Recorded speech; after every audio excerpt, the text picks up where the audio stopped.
Welcome to Las Vegas, where minutes from now we will be witness to the grand arrivals, first of Terence Crawford and then of Canelo Alvarez. That's the scene inside, that's the media center inside the Fontainebleau Hotel. And the fighters will be showing up for a fight. This is a fight of the century, Crawford and Canelo. I'm Mark Kriegel. That's the great Keith Idec, senior writer for Ring Magazine. Tell me, why is this as special as we believe it is? Well, Mark, it's the biggest fight in the United States in more than 10 years, since Mayweather-Pacquiao, for sure.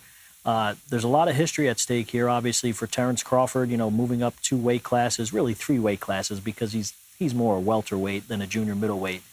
And there's, a lot at stake for Canelo Alvarez, too, because if he loses this fight, it's going to damage his legacy because he'll lost to what's perceived, anyway, as a smaller guy. I have never seen a fight with 2 guys more explicitly concerned with their reputations, not for this year or next month or next year, but for all time. And what happens on Saturday night at Allegiant Stadium will change the way, or potentially change the way, certainly for Crawford, how he's viewed as an all-timer. And this is a risk that neither guy really has to take. If you look on Canelo's side, if you look on Crawford's side, he's older. He's the B side. He's moving up. None of that bodes well. But I think, I mean, people like me have great confidence. If you've seen Crawford over the years, what he doesn't have is self-doubt. He is the most confident guy you're going to come across, and his confidence is one of the most. It's probably the best attribute he has going into this fight, because, yeah, he has a lot of physical attributes as well. But you cannot tell him that he's not going in there and beating Canelo Alvarez. He wanted this fight, right? He could have. Well, to that point, to my mind, there is exactly one reason why this is happening. Because Canelo would not, Crawford would not take no for an answer. This is the fight that he wanted. I know that Turki al-Sheikh proposed the idea, why don't you fight Virgil Ortiz? Why don't you fight Boots Ennis? Perfectly good, if not, maybe one day we'll be calling them great fighters at 154 pounds, where Crawford had just won his first belt. And he said, no, I want Canelo. And Crawford set the agenda here. It's Canelo or bust. And I think that, I've been covering Crawford for a long time, and I have never seen you see Turki al-Sheikh there, who has basically bankrolled this thing, who stood by Crawford, and he told Crawford, listen, I will do my best to make this fight happen. And indeed, it is happening. What did Canelo have to say yes to? Why is he taking this? Ultimately, I think it was too much money for him to turn down, Mark, at a certain point. He got the Williams Skull fight for a hefty 8-figure payday. He's making 9 figures for this fight. It was too much to walk away from, too much to turn down. He didn't really want this fight in the sense that it's a high-risk, low-reward proposition for him, in the sense that if he wins, he's supposed to win. He's a super middleweight. He's supposed to win. Which is why Crawford wants this, because it sets the idea of him apart. Guys are not supposed to go up maybe a division, but 2 divisions. And it's closer to 3 divisions, because he spent the bulk of these last years at 147 at welterweight pounds. We're about to hear from the inimitable MC Max Kellerman. You get there for the undercard. That's when the party starts, right? The undercard. Usually when you go to a fight on a Saturday night, the party starts with the undercard. But this is not a usual fight or event. The party starts tomorrow, 2 p.m., here at the Fontainebleau, the Blue Live Theater. That's when the undercard starts. You know how much tickets are?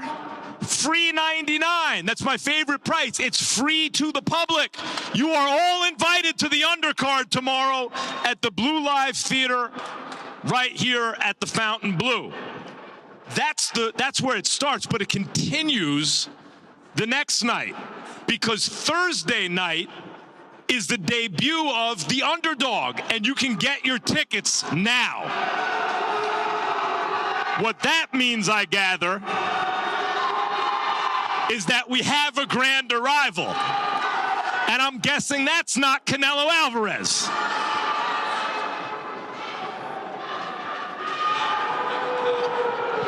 Terence Crawford has arrived, ladies and gentlemen.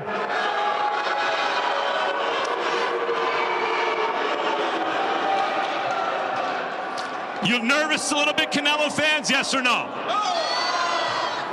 Crawford's a smaller guy, you know. Your guy can't lose to a smaller guy, right?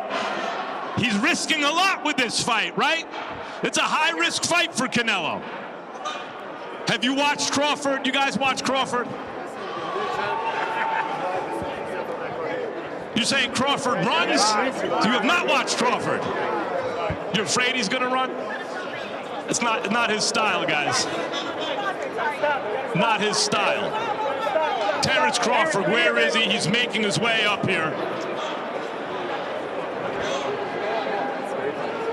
Canelo fans, I know you're nervous about this. You know how I know? If I'm I'm neutral. But if I was a Canelo fan, I would be nervous because he's supposed to win this fight. Right or wrong? Is he supposed to win? But Crawford's never lost. Never lost a fight, never come close.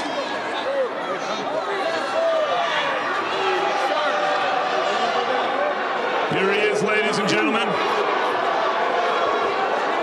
Terence Crawford.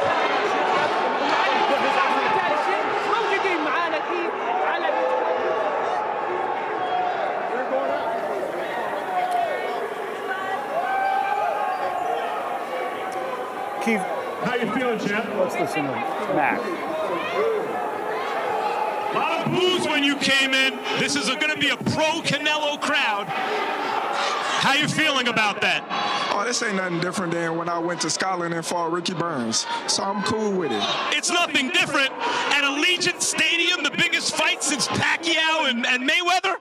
Hey, listen, they all gonna be quiet come Saturday. They're all gonna be quiet come Saturday? Thank you, bud. Appreciate it, champ. Where's Bomac? That's what I want to know. Where's Bomac? There he is, the man of the hour, Turkey a la Sheikh.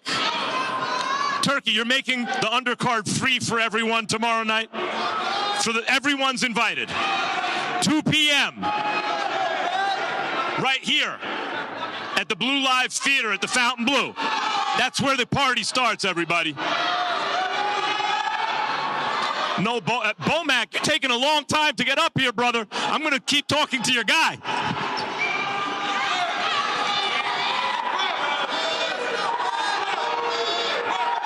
Come on in here, Bomac. Now, a lot of people in the crowd just now were saying Crawford's going to run. Are you preparing your guy to run? Do it look like he's prepared to run? I've never seen him run, but they think he will. Have we let you down yet? How's your guy going to beat Canelo Alvarez, the undisputed super middleweight champion of the world? Ring IQ. Ring IQ? Doesn't Canelo have a high IQ? I don't give a damn about all that, man. I don't care about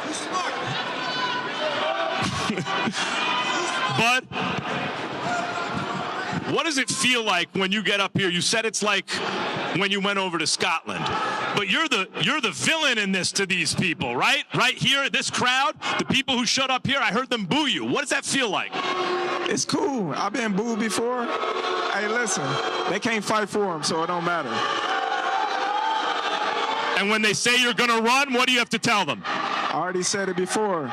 Before we got here, I said, I'm going to run upside his head. And that's what I said. So he's going to run, but upside Canelo's head, according to everybody.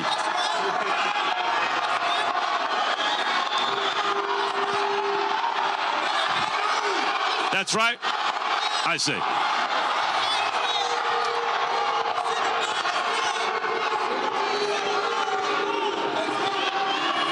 Bud, you have anything else to tell these people? Listen, I love each and every one of y'all, but come Saturday, y'all gonna be crying like I said. I hope y'all put a lot of money on the fight, too. All right, Bud, thank you very much for your time. Bomac's got something to say. What time is it? What time is it?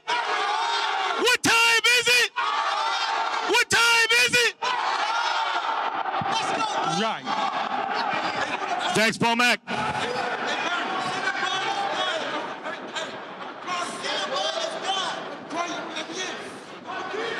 Let's go, baby. Now we have another little treat before you before we get to Canelo Alvarez. Trejo Mariachi, ladies and gentlemen. All right, Keith, anything surprise you? IQ, you're going to be crying Saturday. Crawford tells Canelo's fans, anything out of the ordinary? No, I think, Crawford's really playing up the villain angle. I think he's enjoying this. He enjoys being doubted. One thing Mark, you and I have covered Terence Crawford for a long time. You know him very well. He really takes things to heart.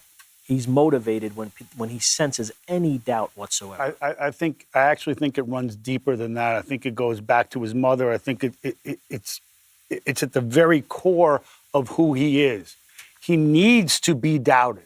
There's a famous story about him going for his first title against Ricky Burns, and his mom, whom he credits as his motivational guru.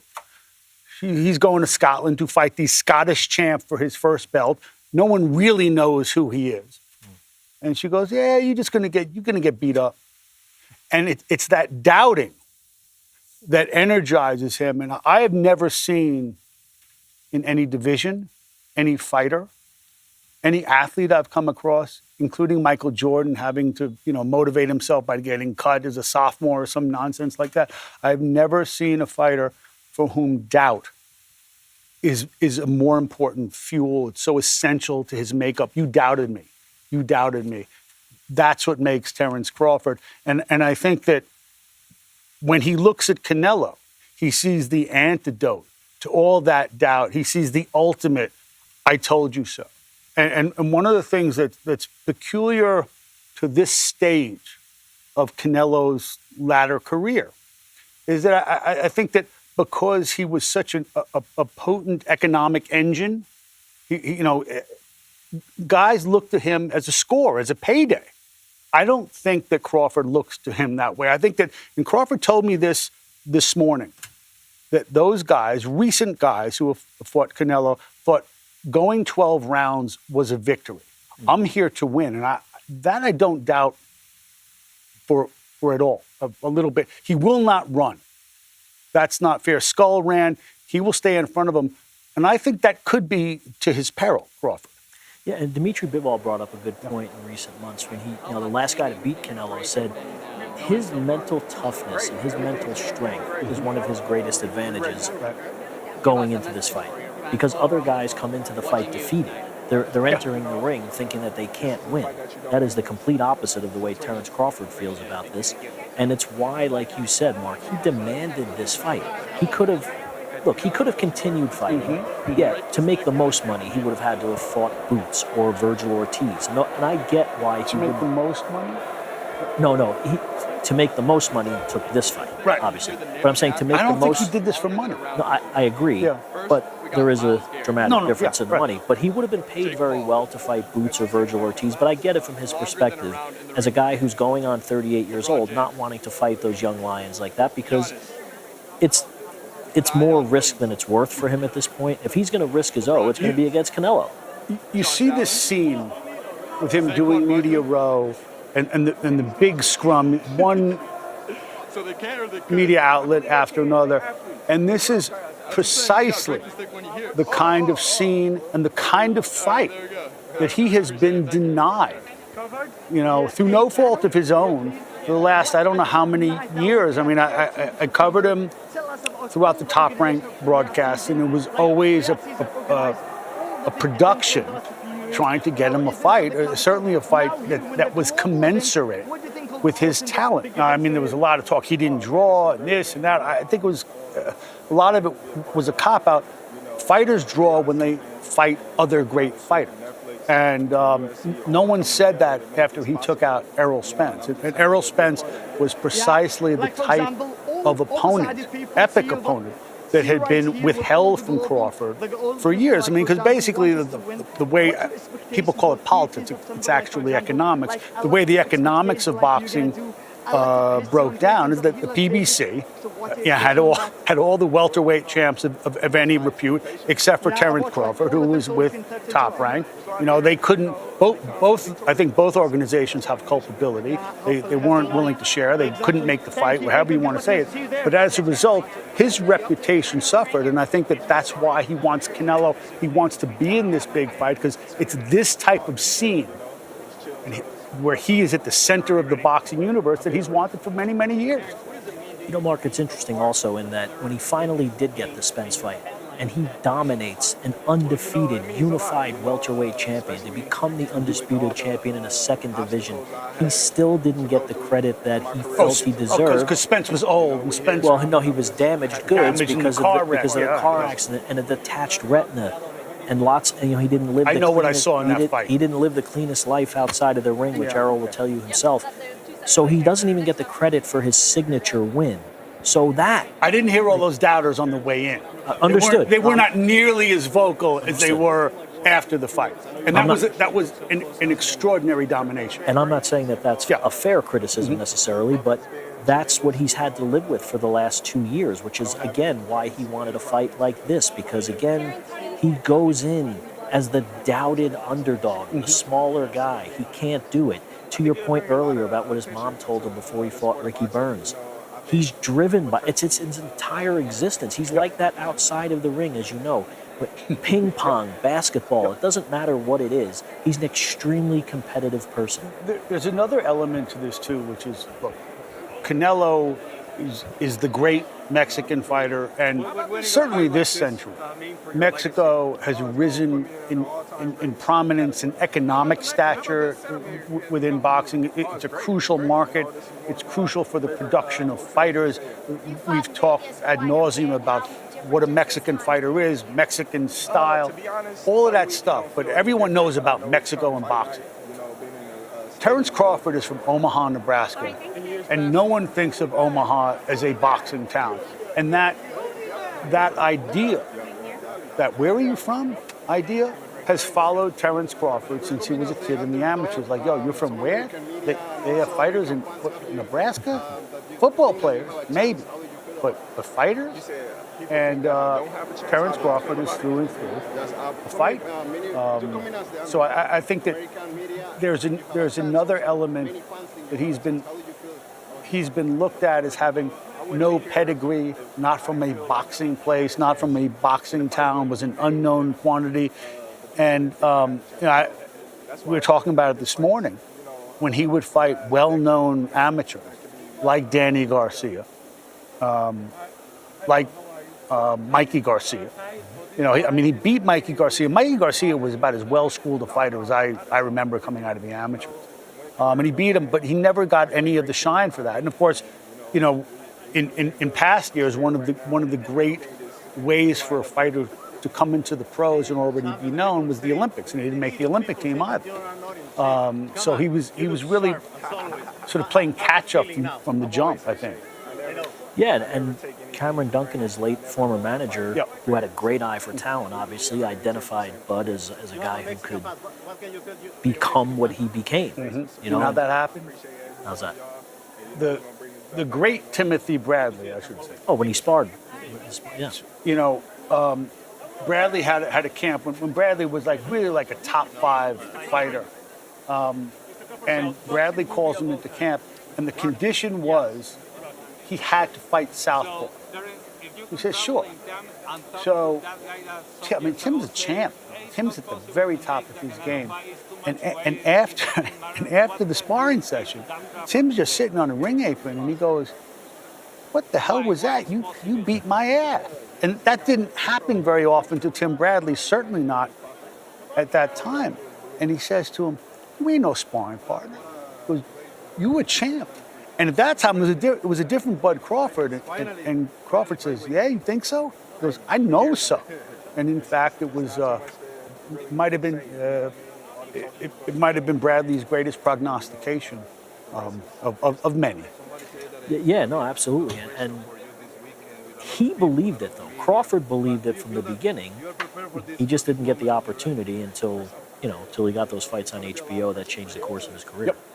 We're going to listen into some of the interview now. It's going to be a lot of pressure for him as well, and that's why, us fighters, with the experience, we know how to deal with the pressure. I just talked with the Saudi Diegues, and what is going to be the difference for you? The Saud told me that you are like a unicorn in boxing. There's no difference. We're going to go out there and we're going to do what we have to do to secure a victory. Thanks so much for that last. Let's see you. Terence Crawford. If Canelo puts his hands on you in the face-off this week, how are you going to respond? I don't think he's going to do that. So I don't know. I'll respond. I don't know. Why do you not think he would do it? He did it once. Listen, I think, it'd be cool. Hey, Terrance, that face-off that you had, I mean, were you able to size him up? I mean, what was that face-off like, and what's it like bulking up a little bit? Well, I'm at my natural weight.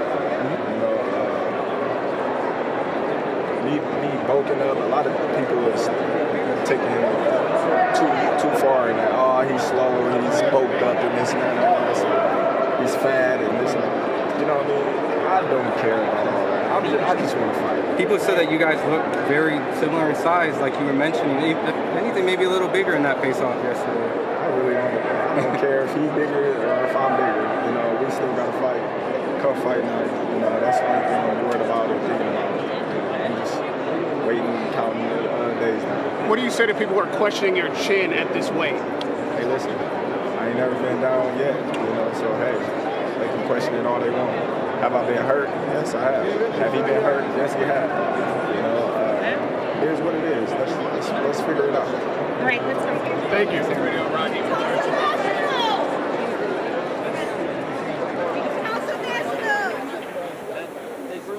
Keith, I think we'll agree on this. Biggest single factor in the fight, the weight drop.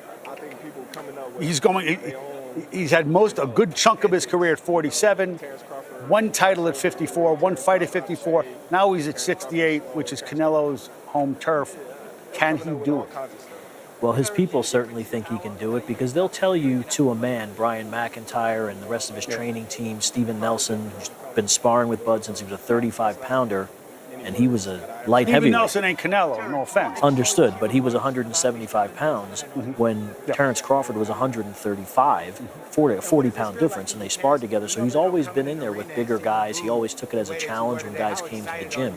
Sparred cruiserweights, heavyweights. He always did that. I've seen it. Right, so he's not looking at it as the size disadvantage that most of the world is looking at it as because he's been in there and proven it to himself. He wouldn't be in this fight if he didn't believe that he could handle Canelo's power.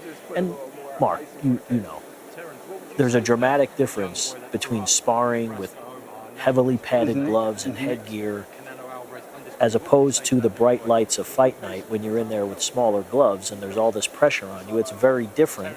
So we won't really know until Saturday night how well Terence Crawford takes a super middleweight punch from a guy who probably will be a cruiserweight by the time they get in the ring.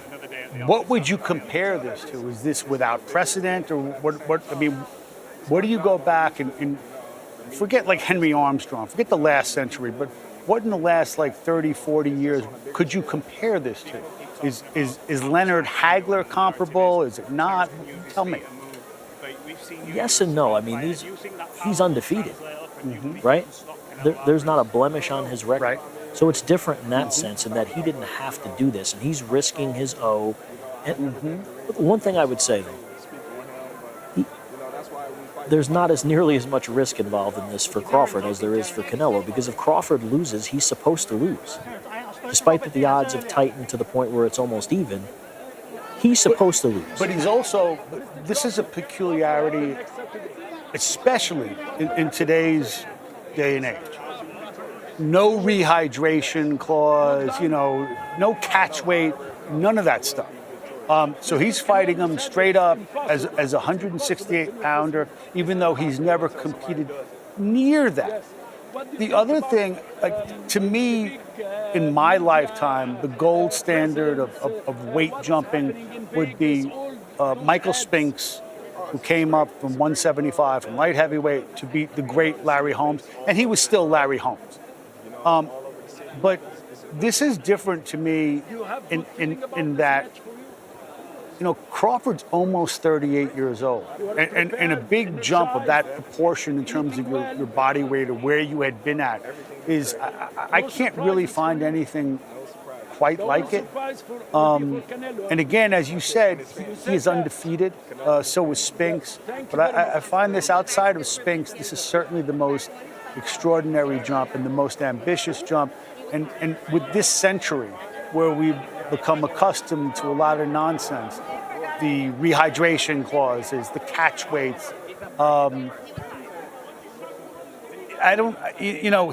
he's embracing the risk, but I also think he's also placed, it's kind of ingenious in how much pressure he's been able to place on Canelo. Each fight comes with its own sort of politics, and the backdrop to this fight, if we're going to be honest, is that for years, for whatever reason, Canelo has resisted a fight against David Benavidez, who is a very big 168-pounder. He's long, he moves well, and Canelo certainly did not want to fight him for whatever reason.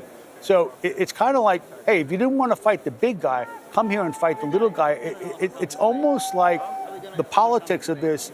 Crawford has made Canelo an offer through Turki al-Sheikh, has made him an offer he couldn't really refuse. Right.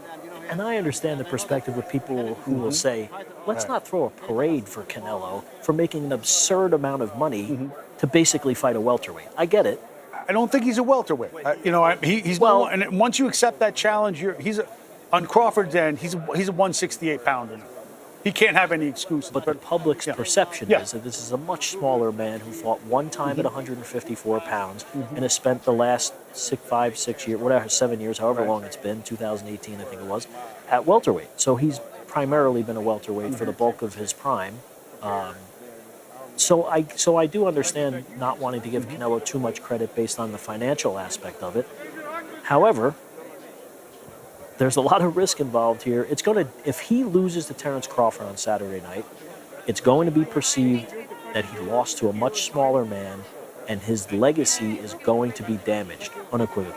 I think that there's a lot to that. It's why I think that the pressure is squarely on Canelo. I think that, again, that His Excellency Turki al-Sheikh has presented on behalf, without meaning to, has presented on behalf of Terence Crawford an offer that Canelo really couldn't turn down. What's interesting to me stylistically is that, you heard in the opening segment with Max the idea that, the fans, this is going to be a pro-Canelo crowd. Oh, you're going to run, you're going to run. This is not William Skull. William Skull, in the previous fight in Riyadh, did in fact run against Canelo. Whatever you want to say about that, Terence Crawford doesn't run. Terence Crawford boxes. Conversely, however, you have to assume that Canelo is the naturally bigger, stronger guy, because this is a weight that he's been at for a while. But Crawford's going to be there to be hit. And Crawford will engage. He has that type of temperament. He has that kind of dog in him. If he gets hit, he's going to want to get his back. Now, can he do that with discretion and discipline? I think so, but that remains to be seen. Terence Crawford is a very violent, and I mean this as a compliment, mean-spirited fighter. And can he lay off once he gets cracked? I don't know. But he will be there he will not be far away. He will not be running around him. And that's what has made him what he is, Mark. If you remember in the Yorkis-Gamboa fight, when he got hurt, that's when he flipped the script on Gamboa and tore him apart. Stopped him. When he got knocked down by Kavalauskas, let's be honest, it was a knockdown. Terence Crawford himself, in a quiet moment, would probably tell you that was a knockdown. He'd also tell you... Terence Crawford would tell you, no, it wasn't a knockdown. No, but I was there. But I'll say this. I agree with you. When we interviewed Crawford, I believe it was before the Sean Porter fight, I believe. And he said, people keep harping on this Kavalauskas knockdown. He goes, all right, let's just say it was these are his words, let's just say it was a fucking knockdown. Let's just say it was. What happened after that? To your point, it made him fight harder. And it was early in the fight. Right. And he just took him apart after that. He destroyed him. Crawford, after that. He destroyed him. And Kavalauskas was a very heavy-handed guy, well-trained. I think the kind of opponent that's underrated, that wasn't a household name, but he really had great talent, very heavy-handed, and I think Crawford beating him the way that he did was another sort of unheralded accomplishment, because Kavaliauskas was not yet a named brand. By the way, you're looking at the grand arrivals, and Terence Crawford has already arrived rather grandly, and you see him fulfilling his media obligations. In about 30 minutes from now, we will see the great Canelo Alvarez, and he will make his grand arrival. We hope it will be Crawford as grand as Crawford. Was this grand enough for you? Well, there'll be more fanfare for Canelo. There'll be a mariachi band and a lot more supporters who are cheering for him. But Crawford's feeding off of this. You can tell that, Mark. You can see look how relaxed he is. Look at him. I mean, All right, question. Crawford is a slow starter because he has such a high boxing IQ. You can see him. He's downloading your information. There's a period of time elapses before he's downloaded everything, processed it, and then he goes to work, which is, frankly, what happened in the Kavaliauskas fight. Can he afford to do that here? Absolutely not. Because there was a school of thinking going into this fight that even if Terence Crawford wins the fight, he's not going to win. Because Canelo Alvarez, there's a mountain of evidence of him getting the benefit of the doubt on the scorecards countless times in Las Vegas. He lost 10 rounds to Floyd Mayweather, probably, right? One judge scored it a draw. He I don't recall that. Yes. She wound up never judging again. But point is, he does seem to get the benefit of the doubt, even in more recent times, against Gennady Golovkin in the first fight. Most people think that Golovkin deserved to win. Do you? I thought Golovkin edged it in the first fight. I didn't think he won. See, I thought it was legit. I thought it was a legit draw. It was a very close fight, razor thin for sure. But a lot no of doubt people about the second, right? Yeah, Canelo won the second fight, I thought, and obviously he won the third fight. Can I? First of all, not only do I agree with your assessment about he cannot get off to a slow start, but I spoke to Crawford this morning, and he agrees with you. So, I mean, I asked him, I said, look, let's be honest here. You are not the A side.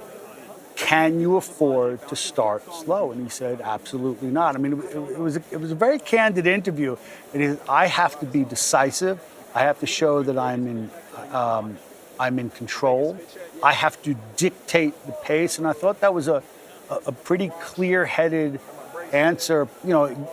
Fighters are notoriously dishonest when they come into fights. And, this is the greatest camp I've ever had. I've never felt so good. The weight cut was so easy. And, they're all lying through their teeth. But I thought that about what kind of start he needs was incontrovertible. He has to bank the rounds, because I don't think that going against Canelo, and this is just, boxing 101, going against Canelo in a stadium fight where the crowd's going to be so heavily for him. He's the A side. He's the economic engine of boxing. Crawford knows what he's up against. He's asked for this, and I think that, his answer there tells you that he knows exactly what the hell he's in for. I'm here with Ring Magazine senior writer Keith Eidick. I'm Mark Kriegel, and we're breaking down the Canelo Crawford fight and awaiting the grand arrival of Canelo Alvarez. How much pressure is on Alvarez in this fight? An enormous amount of pressure, because, like I mentioned earlier, Mark, his legacy is going to be damaged if he loses this fight. There are no two ways about it. He's already fighting an uphill battle in Mexico, where he's not as beloved as Julio Cesar Chavez and never will be. He completely understands that. For whatever reason, yes, he's wildly popular, but he doesn't have the esteem in terms of his legacy as he probably deserves. You know who else is wildly popular? Our Max Kellerman, and he caught up with Terence Crawford not too long ago. Champ, About a dozen years ago, there were a lot of fighters in and around your weight class making a lot of noise. And you told me then that that's not your style. You're just gonna do your job. Did you think at that time that doing your job quietly would get you to this place, to the biggest fight in boxing? Of course. You know, like I always said, as long as I keep winning, I'm gonna be where I need to be. There was one fight along the way, though, where you went the distance. Since then, you knocked everybody out. Was that on your mind? Doing your job, but doing it in a way where the fans demand to see you? Like I always say, I never go in the ring looking for a knockout. If it comes, it comes. And, you know, at 147, it came a lot. Uppercut lands. Crawford on the attack. That's it. It's over. It's over. The inside of my soul, when I get somebody hurt, tells me it's showtime. Tells you it's showtime, or is there something in you that wants to hurt him? It's showtime. You gotta go get him out of there. When Canelo goes at you about your resume, do you feel a certain kind of way about that? Because he was the money man, he could attract the big fights, but you had to go looking for them and they weren't always there. I don't feel anything about it. Nobody said anything about my resume until I moved up in weight. That's when that narrative came. Or he's not fighting nobody, to where people started to believe the hype, or he haven't fought nobody. Okay, so look at the fighters that I fought when I fought them. You know, was they nobodies or was they somebodies? Interested in Gage right now. Now he waits. Gets nailed again. He drops him on his nose. And Kenny Baylor doesn't bother to count. He's knocked out. Terence Crawford knocks him out in the 5th round after winning every single round of the fight. Crawford is another guy you're going to see a lot more of. A couple of years ago, you said, Canelo, that's super middle. That's too much for, like, it's too big. What has changed your mind between then and now you're fighting him? I just, you know, took a hard look at him. You know, I sized him up in and out the ring, and I just think, you know, my skills is going to lead me to a victory. He comes from, what, 147? Mm-hmm. You know, he's not a big guy. You know, he's been fighting bigger guys his whole career. So if he can do it, why can't I? That's how I look at it and see it. And the counter, right hook, the left, the right, Errol Spence on inline skates, and the referee has intervened. Mamma mia! Terrance Bud Crawford has made history.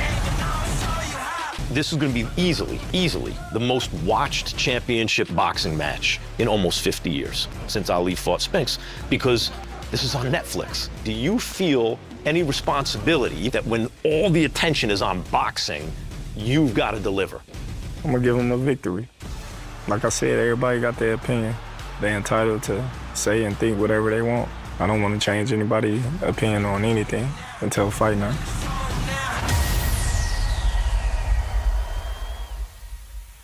Keith, Max asked him something in that piece.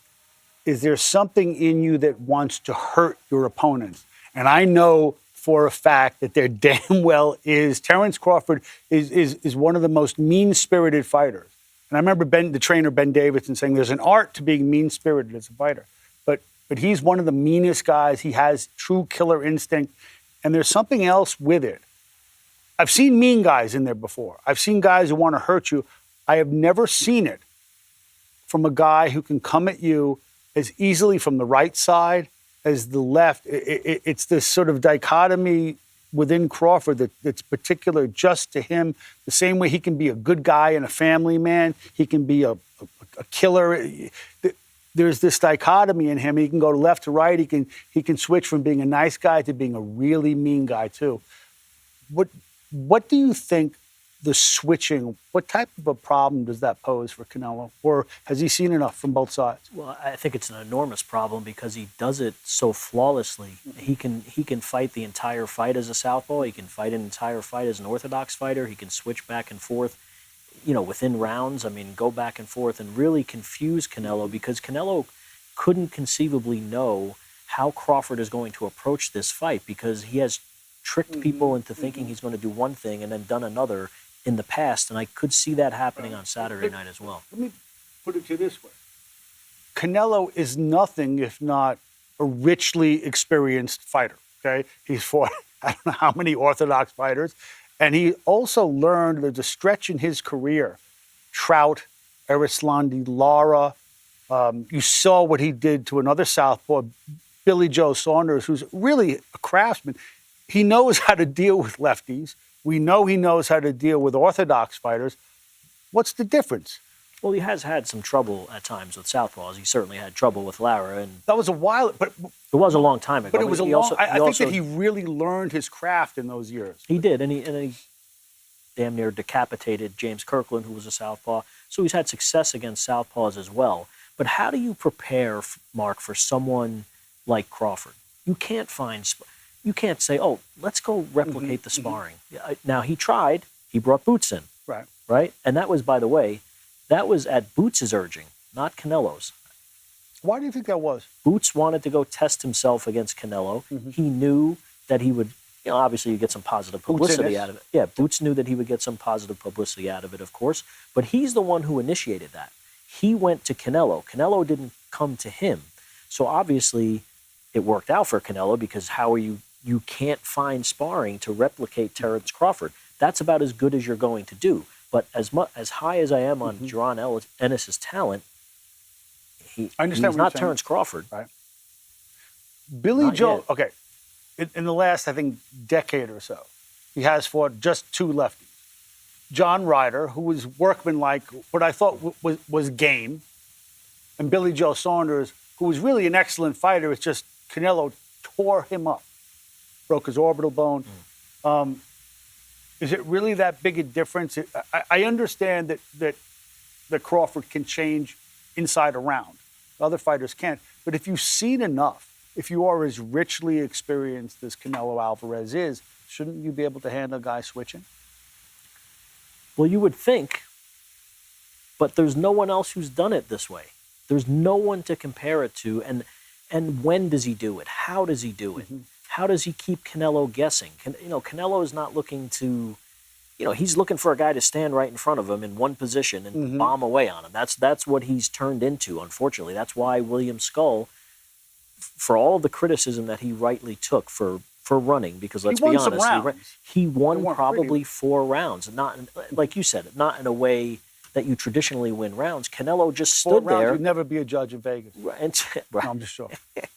But he didn't cut off the ring. He didn't make much effort to cut off the ring. It was a bizarre performance from Canelo. Do you think that that's because Canelo these guys don't really pose a challenge to him? I think that, again, in the latter stages of Canelo's career, there's a class of fighter that looks on him not as competition, but as a payday. And I think that, and Crawford agreed with me when I brought this up, that they were in there to get their victory was signing the contract or going the 12 rounds.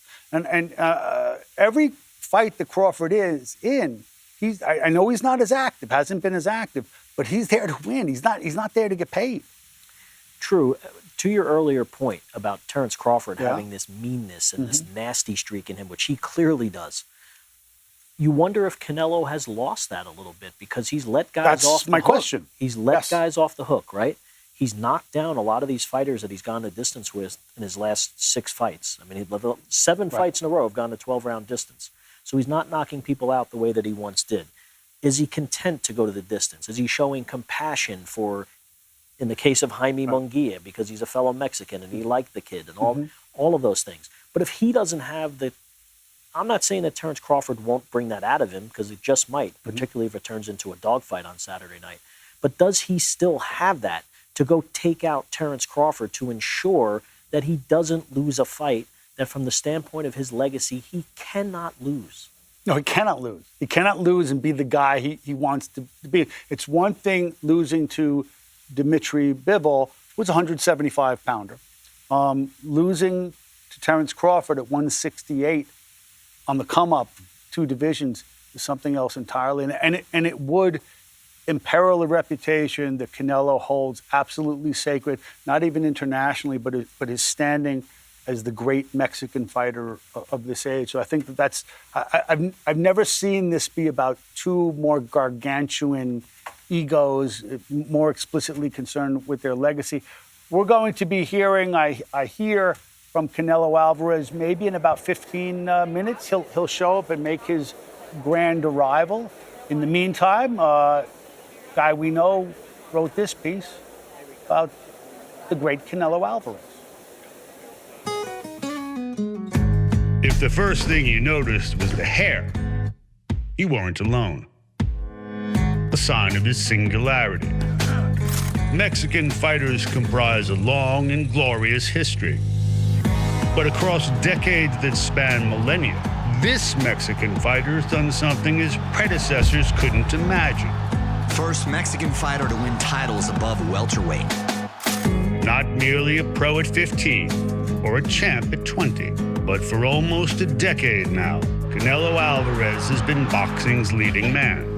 Not to mention its undisputed box office king. Canelo Alvarez, the biggest star in boxing. While the game itself depends on Mexican fighters, this is the fighter on whom Mexico depends. Cinco de Mayo, that's his day. Mexican Independence Day, that too belongs to Canelo. A kid from Guadalajara didn't just go mainstream, he went global. A vicious puncher, classically trained, with titles in 4 divisions. And even in rare defeat, consumed with making history. First and only boxer to hold all 4 major titles in the super middleweight division at the same time. What Canelo did at 168 pounds remains without precedent. Canelo has accomplished so much. He's already forced his way into the all-time greatest Mexican conversation. Still, his reputation itself has come under question. Not the biggest man Canelo's ever faced, but the biggest threat to his legacy. While each fight changes the boxer, this fight could change boxing history. And he is still at the top of his game.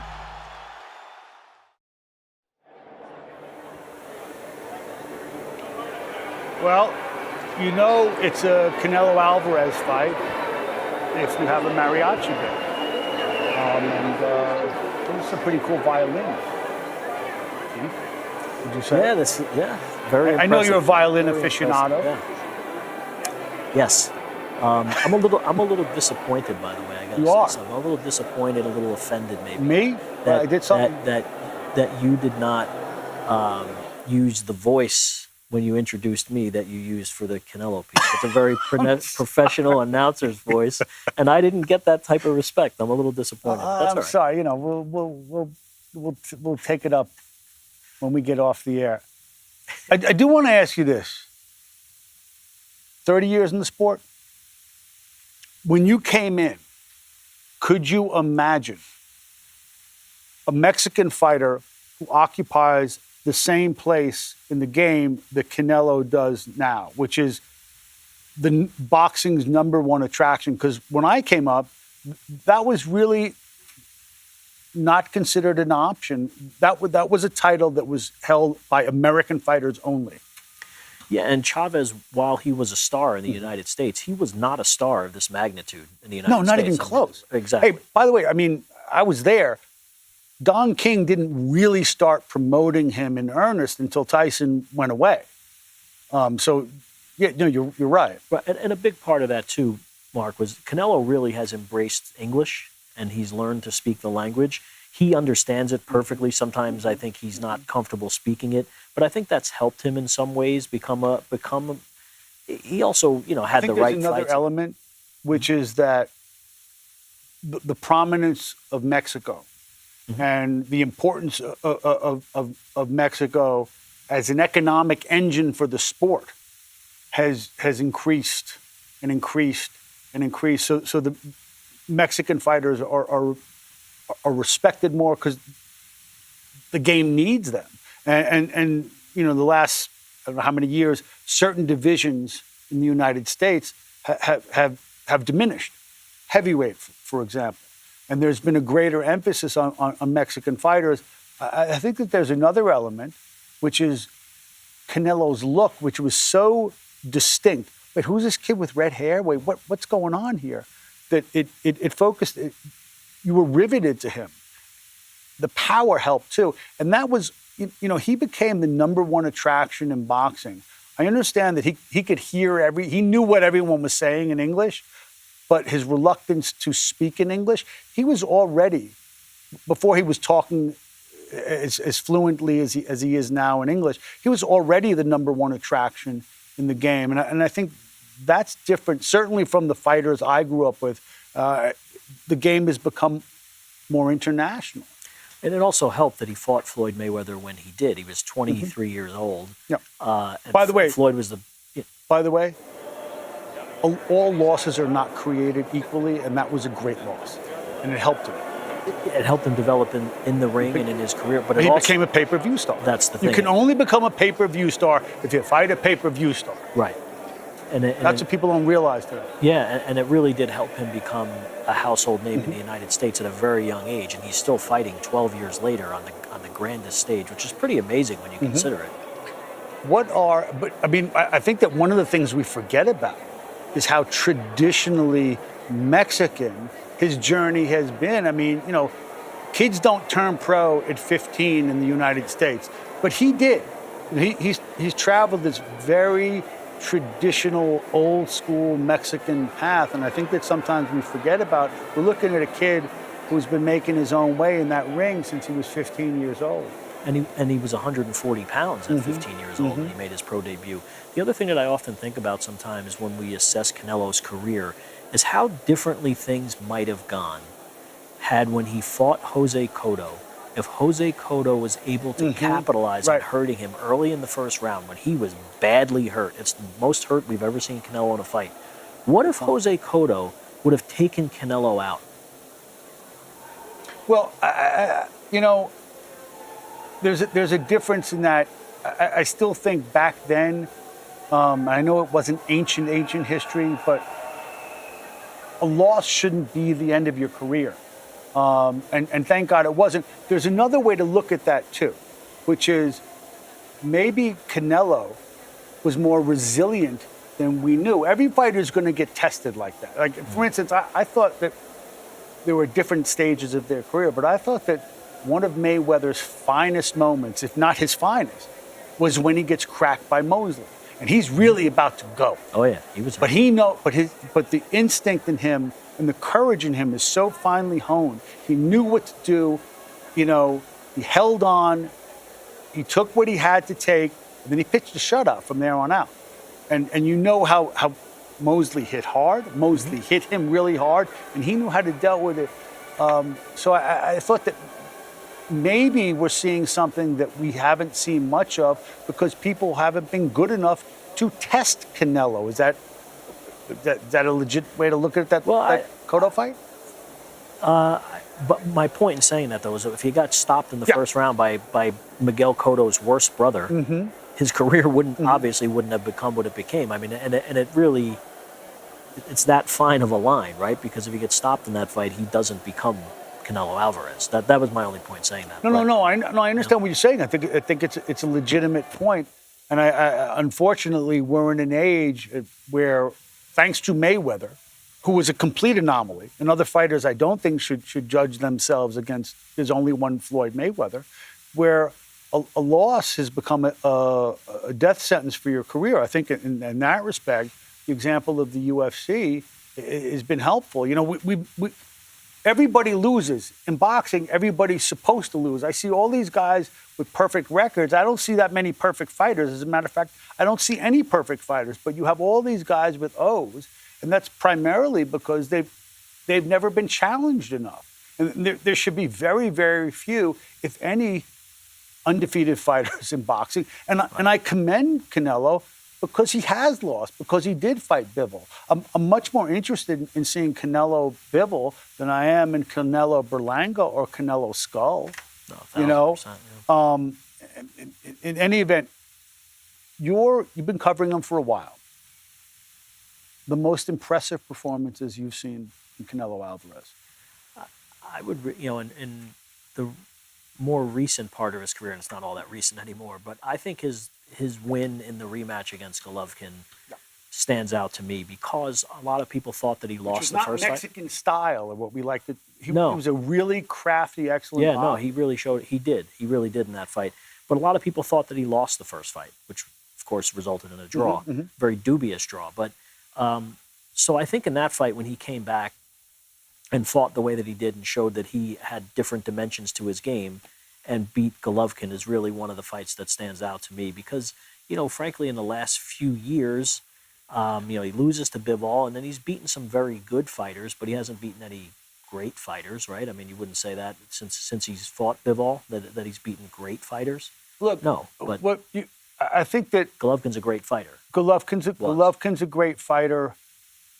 I think that, and I don't mean to parse this too conveniently, but what he did at 168 in collecting all the belts and going through fighters like Saunders, who hadn't been beaten, and he just decimated him. I thought that was a great run, and it was without precedent. And he was doing something at a weight that no Mexican fighter had done before. I mean, I know that when I started covering Gilberto Ramirez, he was at 168, but didn't stay there long. I thought that, you know, Canelo moved up to go to 68. He had been around. He'd been 54 and 60 for a while. So he's not the biggest or tallest guy in the world. He's thick. He's strong. He's abundantly muscled, but he's not a giant. I mean, he will be the shorter fighter, and I think it's also worth mentioning here, since we've talked so much by necessity about the weight. He's facing a fighter in Terence Crawford who is 2 inches longer than Dmitry Bivol. I mean, do you think that there's a real deficit worth noting when it comes to reach? There is. I mean, he's I think it's 4 inches in reach, I believe, or close to it, right? So, you know, he's taller, he's longer, as you said, and he really is not this tiny guy that maybe the public perceives him to be going into this fight. He might actually be the bigger guy, especially the way he's maintained the weight over the course of the last year and everything, because he hasn't fought in over 13 months. So maybe more is being made of the supposed size disadvantage that Crawford faces in this fight that should be. But, Mark, you'd mentioned something. I think Canelo sometimes is held to a higher standard unfairly in some ways, because look at what he's done. Now, he moves up to light heavyweight, and yes, Sergey Kovalev I thought that was a great win. Had been beaten, right? I get it, had been knocked out. I completely understand. But that Crusher Kovalev was a big dude, and he still had heavy he could hands. still punch, and he took everything he had and didn't budge. We haven't seen anything close to what happened to him in the Jose Cotto fight since then. He's got a granite chin.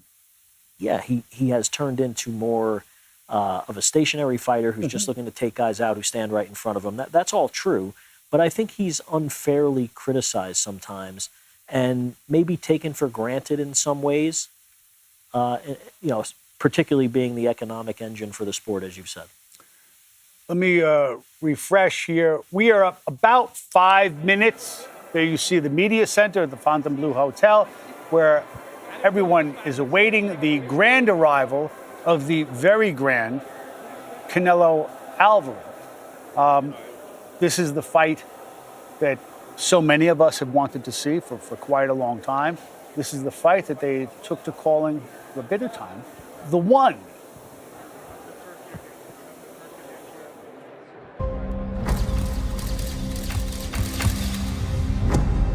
For decades now, boxing's most formidable opponent has been, well, boxing. Not the fighters, but the business. Negotiations that proved treacherous. The sport is broken and fragmented. You can't make the fights that everybody wants to see. Torturous. How many years have I been clamoring so we can get the fights that we want to see when we want to see them? And ultimately fruitless. That left generations of fans asking, what if? We have a big vision. The sport is very important for us. What if kings would meet? What if they were likely the two greatest active fighters of the 21st century? The the sport's biggest draw Big shot by Canelo Alvarez. and its savviest predator. Crawford pouring it on. That's it. The fight's all over. What if Canelo Alvarez fought Terence Crawford?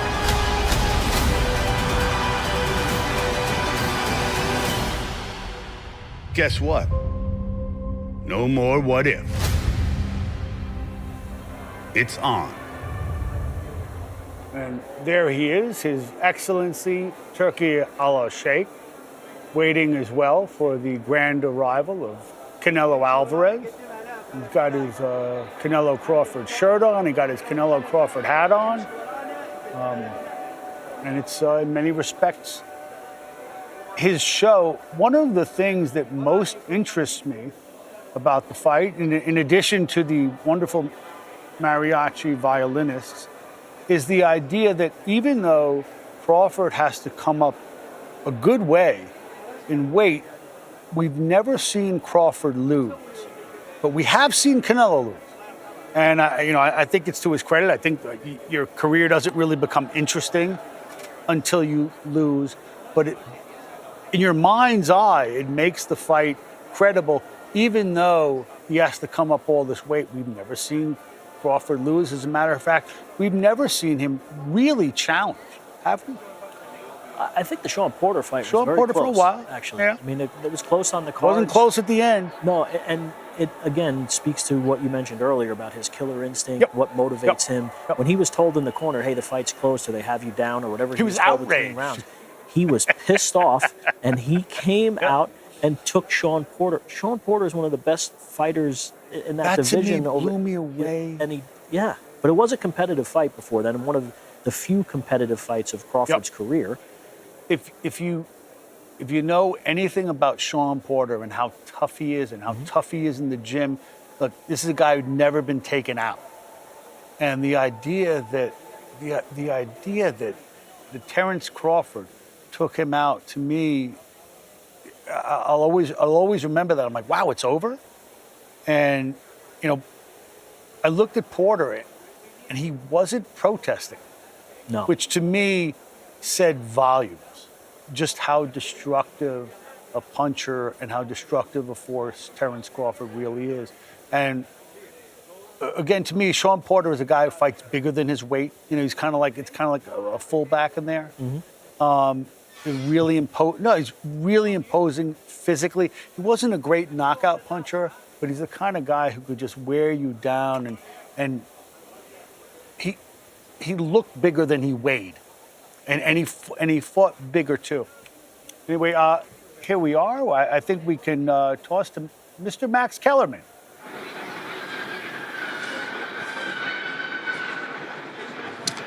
All right, everybody. Guess who just arrived? I'll give you one guess. Who you think just arrived? The King? He is the super middleweight king. That's true. He's also the box office king. You know how many stadium fights Canelo's had? This is 7 stadium fights. He's undefeated in stadium fights. He gonna be undefeated at the end of this one too?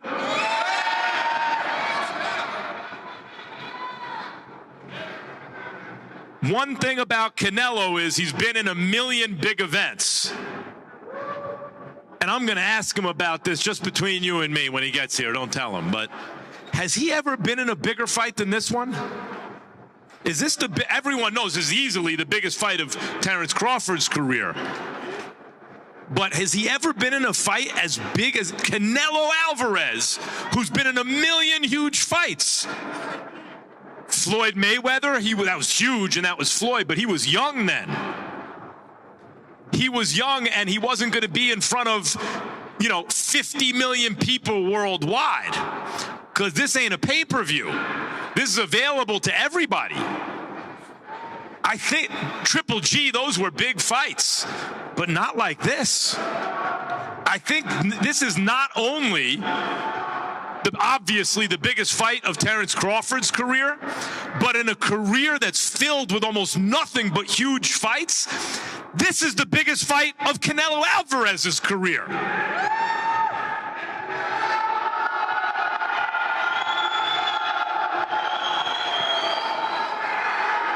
And there he is. You can hear reactions now. Is he coming in this way?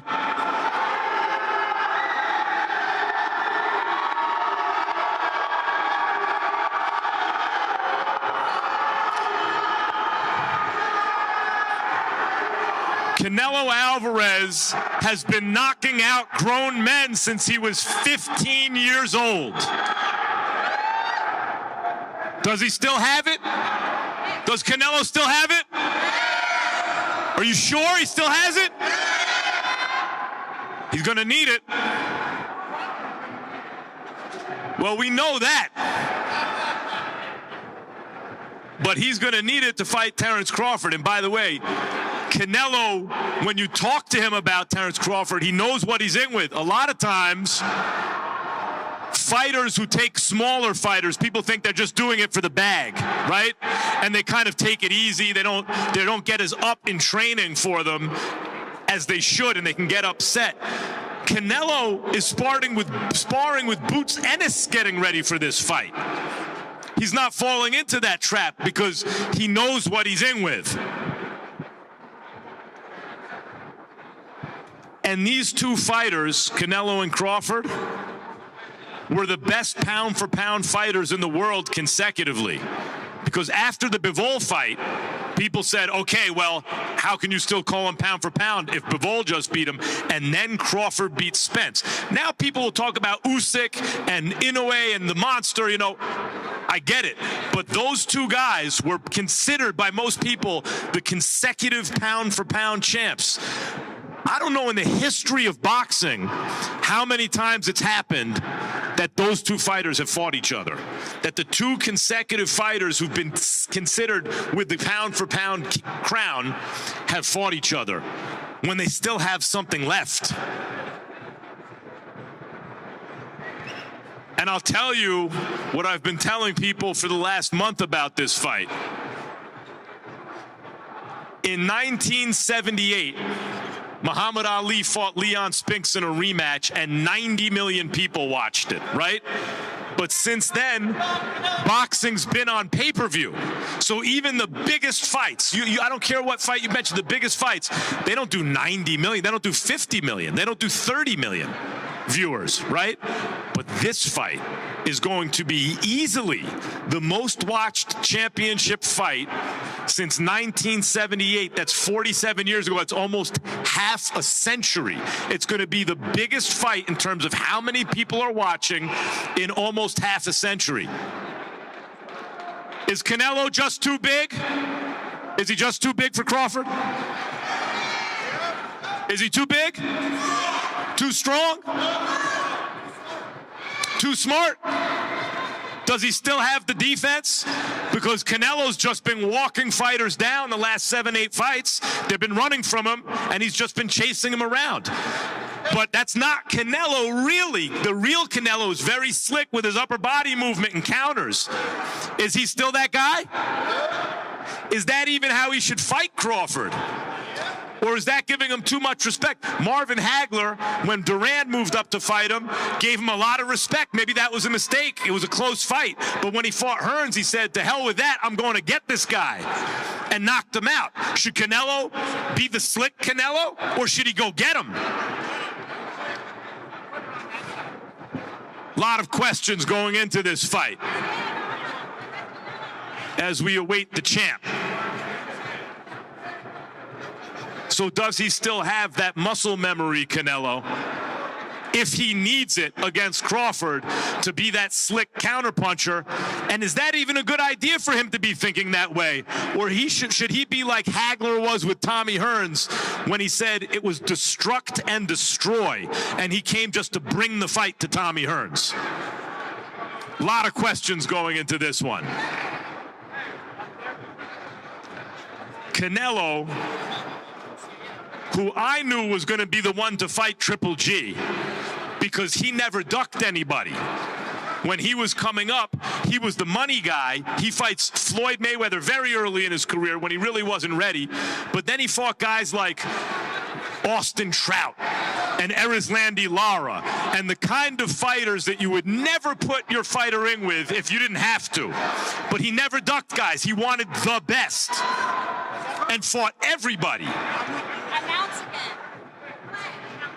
Canelo Alvarez is here, ladies and gentlemen. There he is. I see him. As I said, he's done this a million times, but you know what? I think I should ask him. You think I should ask him, is this the biggest fight he's ever been in? You think I should ask Canelo? I think so. I think so. Let's ask Canelo. He'll tell you. Here he comes, the undisputed super middleweight champion of the world. A guy who turned pro as a teenager, 15 years old. And by the way, has been drawing crowds the whole time. Like in Mexico, people could see it early and would sell out arenas as a teenager.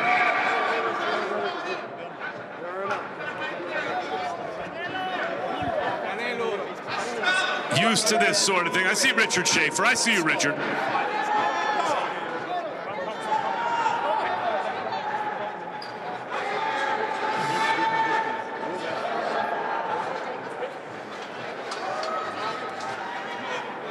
Canelo Alvarez looking not just to defend his title as the super middleweight champion, but whose era is it? Whose era was it really? Was it Canelo's all along, or was it Crawford's? We're going to find out. There he is. Hey, champ, always good to see you. I was just asking the question I want to ask you. You've been in a million big fights since you're a kid, really. But I was thinking about it. Is this the biggest fight of your career? Oh, it's one of the biggest, for sure. One of, because I'm thinking maybe it's the biggest stadium fight. Oh, if you mean about what is around the fight, yeah, it's the biggest. It'll be seen by the most people, right? Yeah, you're right. Stadium fight, the biggest event. You're right. And this has been your era, but you two are the last two standing from that era, right? Yeah, you know, it's Riyadh season, Netflix, everybody around this fight. You can see that how big is this fight, you know, and you have two of the best fighters, pound fighters, fighting each other. So Saturday, September 13th, we want to see who's the best. As you have done your whole career, you take big risks. That's why I knew when no one would fight Triple G, you would, because you always have taken big risks. Do you want to tell your fans anything? Because they understand this is a big risk fight. You can't afford to lose to a little guy. Do you want to tell them anything to reassure them that you have this? Solamente agradecerles todo el apoyo que siempre me han brindado. Muchas gracias. Muy agradecido de verlos aquí a todos y contento de representarlos en estas fechas tan importantes que es para México, la independencia de México. Así que gracias a todos y que viva México, cabrones! I'm super grateful for all the support that you always provided to me. I'm really excited to be here. And, well, viva México, cabrones. Thank you, Canelo. Another great event. I can't wait for it Saturday night. I can't wait, too. And te hizo un regalo para usted, para el campeón, de todos modos. Y no tacos, no boxing, no live. Fui para buscarte, pero no estás allá. No, acá andamos entrenando, oiga. Gracias, le agradezco mucho. ¿Quiero sacar una foto, por favor?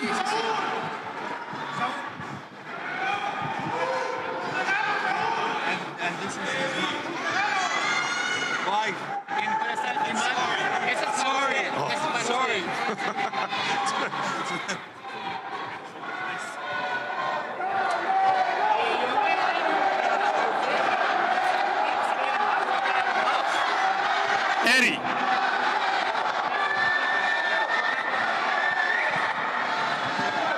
Eddie, I've been wanting to ask you this for a while. Canelo has been one of the most skillful counterpunchers his whole career. But the last 7 or 8 fights, guys are running, and he has to chase them around. Can he still rely on his skills from 4, 7, and 8 fights ago? Eddie, Canelo siempre ha sido uno de los mejores contragolpeadores de la historia y sus rivales siguen huyendo de él. ¿Todavía tiene lo necesario para hacer el trabajo? Así es, y el sábado lo vamos a demostrar por nocaut. He still has it, and Saturday we're going to show it by knockout. I think of him sometimes like Marvin Hagler, who when he fought Duran, he gave him too much respect, and it was close. So when he fought Hearns, he thought, no, I'm going to go knock him out. What mentality do you want Canelo to have for this fight? Me recuerda un poco a Marvin Hagler y lo que tuvo que hacer. Cuando veas a Canelo, ¿cuál es la mentalidad que él tiene para este combate? La mejor de su carrera, lo mejor de 20 años de preparación y de peleador, eso se va a ver el sábado. This is the best Canelo we're going to see in 20 years of career, and we're going to show it on Saturday. Thank you, Eddie. Gracias. Viva México. All right. Canelo Alvarez, ladies and gentlemen, the biggest star in boxing for 10 years now, in the biggest fight of his career, Saturday night. By the way, the undercard usually starts Saturday before the fight. Not this fight. I want to say something. I want to appreciate you guys and thank Turki Al-Rashid for bringing this fight to America and make this fight the biggest fight of the boxing history make here in America for you guys. So thank you so much. It is not me. It is not me. It is my country. It is my boss. The thank for him, the Crown Prince, and we wish good luck for Canelo, and you enjoy the fight on Saturday. And let me tell them now, so the undercard does not start Saturday. The undercard starts tomorrow, and it's the best price there is, $3.99. It's free. You're all invited tomorrow, 2 p.m. at the Blue Live Theater right here at the Fountain Blue. The undercard starts. And available now, tickets to Thursday night's Underdog Series. It's the debut. You want to see young up-and-coming fighters and great fights? Same thing, same place, 8 p.m., the Blue Live Theater right here at the Fountain Blue, 8 p.m. Thursday night. Canelo, thank you so much. Turkey, thank you so much. Richard Schaefer, Eddie. All right, that's all she wrote, folks. Thank you. See you.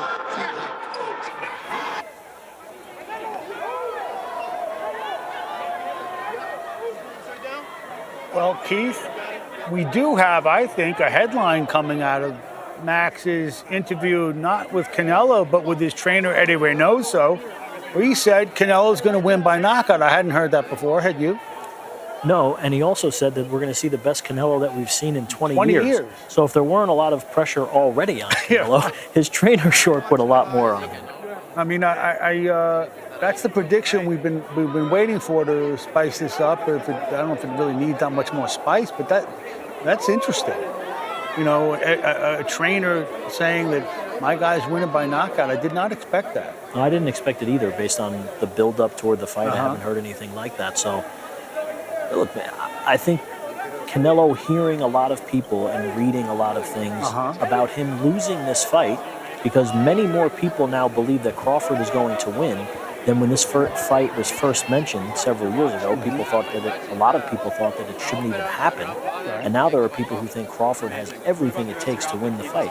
I'm sure that's pissed Canelo off and maybe lit a fire in him that hasn't been there for his last several fights, as we alluded to before. And one thing we have not seen of late, perhaps you have it in your notes there, when was the last time Canelo knocked the guy out? So the last time he scored a knockout was against Caleb Plant in November 2021 to become the undisputed super middleweight champion. Caleb Plant's a very good 4 years ago, very good fight. Almost 4 years ago. He was undefeated at the time. You know, didn't fight the highest level of opposition overall, Caleb Plant, but a very good fighter. I want to raise something here, which is Terence Crawford is almost 38. He will be 38 later this month, and Canelo's 35. But Canelo's been fighting as a pro since 15. Canelo has been in more fights. His body has been through tougher fights. He has lost, as we said before. He's fought over 500 rounds, more than twice as many rounds as Terence Crawford. In boxing years, who's the younger fighter? You would have to say Crawford, because really it's only chronologically that Canelo is the younger fighter in this case. And also, it's not only the fights, Mark, because some of these fights have been difficult fights, certainly the first two Triple G fights, and some of them haven't. But it's the training camps. The training camps take, the fighters and trainers always tell us that, the camps take a lot out of you. So he's fought almost 70 times, you know, so he's the older fighter, despite that technically he's 35 and Crawford will turn 38. Older in boxing years, let's put it Absolutely. that way. And Crawford will be 38 in a couple of weeks. All right. So, on the flip side, Crawford has gotten to a phase of his career. For a lot of reasons, he's basically fighting once a year. And he's very selective in who he wants, what kind of fights he wants. You know, we saw him over a year ago against Israel Madrimov. Does ring rust factor into this? Well, it's interesting because if you look at Terence Crawford coming off comparable layoffs in the last few years, well, he was coming off basically a one-year layoff when he fought Sean Porter, who gave him one of the toughest fights of his career, but he did knock him out off a long layoff. Now, that was almost 4 years ago. And how was the long layoff with Spence? Well, it wasn't quite as long because he had fought Avanisi in the previous December, so he got not a hard fight and not many rounds, and only went to the 6th round. However, at least he fought, and he was in camp, and it wasn't quite as long a layoff. However, look what happened in his last fight. He had a one-year layoff going into that fight, and he moved up in weight, fought Madrimov is very good, but he wasn't as effective off of a long layoff, and no one will, as good as Madrimov might have been that night and before that, no one will confuse him for Canelo Alvarez, even the 35-year-old Canelo Alvarez who hasn't scored a knockout in almost 4 years. I'll tell you what, I kind of disagree with the Madrimov analysis. I know it's popular, but I was speaking to Crawford this morning, and he says that Madrimov was sort of unique. He's tall, he was bouncy, he was long, that Canelo doesn't present anything like Madrimov, completely different animals. And I just think that Madrimov had a unique style, a unique rhythm to him. Canelo's more predictable. But let's listen in. I have to say, Keith, you're the best.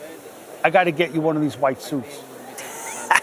Well, with my milky white skin, I don't really think that I think white it'd be suit's great. As long as you have the shades. Let's listen to Canelo. Tacos al pastor, Enrique. And if we get you to answer in Spanish, just the best Mexican fighters.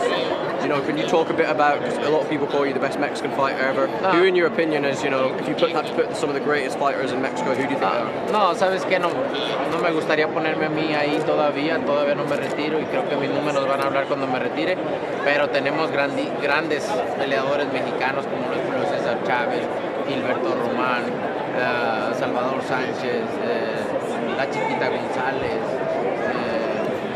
Pinito López, demasiados peleadores que te puedo nombrar, no quiero perder ninguno, así que son demasiados todos, mi admiración para todos y muy contento de representar a mi país en este momento. Thank you so much. Gracias.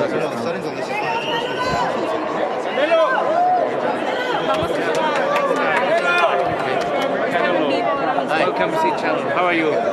You have a big fans here in Vegas. Yeah, you know now. Yeah, no, I'm so excited to be here. I always have the support of my fans, and I'm very glad to see them here support me, and I'm very happy. That's great. What does it teach you that this fight is being as part of a Riyadh season? No, I'm very happy to be part of Riyadh season. They train me really good. They make this happen here in America. The biggest fight of boxing is gonna happen here in America because Turki Al-Ashi make this happen. So I'm very glad and grateful with Riyadh season. Tell us more about the preparations for the fight on the 13th. Tell us more about the preparations for the fight on the No, I prefer myself better than ever.